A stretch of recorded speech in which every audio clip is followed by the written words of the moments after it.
அண்மைச் செய்தி. ரூபாய் 10,000 விலையில் மாணவர்களுக்கு எப்படி தரமான லேப்டாப் வழங்க முடியும் என அதிமுக எம்எல்ஏ தங்கமணி சட்டப்பேரவையில் கேள்வி எழுப்பியிருக்கிறார். கூடுதல் விவரங்களை செய்தியாளர் ராஜகுமரன் வழங்க கேட்கலாம். ராஜகுமரன், வணக்கம். அதிமுக எம்எல்ஏ தங்கமணி தரப்பில் என்னென்ன கேள்விகள் முன்வைக்கப்பட்டிருக்கிறது, விவரங்களை சொல்லுங்க.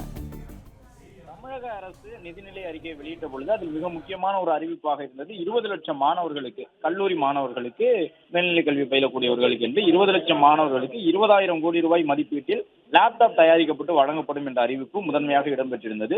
இந்த நிலையில் தான் பட்ஜெட் மீதான விவாதம் நடைபெற்று வரக்கூடிய சூழ்நிலையில் முன்னாள் மின்சாரத்துறை அமைச்சர் தங்கமணி அதிமுக சார்பில் இன்று தன்னுடைய கோரிக்கைகள், கேள்விகளை முன்வைத்து உரை நிகழ்த்தியிருந்தார். அப்பொழுது சட்டப்பேரவையில் பேசிய முன்னாள் அமைச்சர் தங்கமணி, 20,000 கோடி ரூபாய் ஒதுக்கப்பட்டு 20 லட்சம் மாணவர்களுக்கு லேப்டாப் வழங்குகின்றேன் என்றால் நீங்கள் ஒரு லேப்டாப்பிற்கு 10,000 ரூபாய் செலவு செய்கின்றீர்கள் என்ற அர்த்தம்.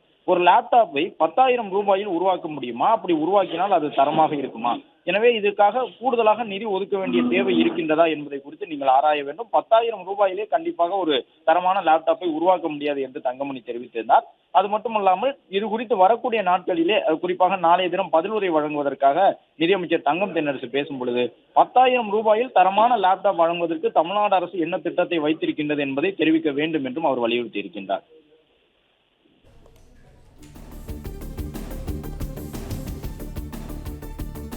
விவரங்களுக்கு நன்றி Rajakumaran. Satyabama Institute of Science and Technology, Chennai and Sri Perumbudur.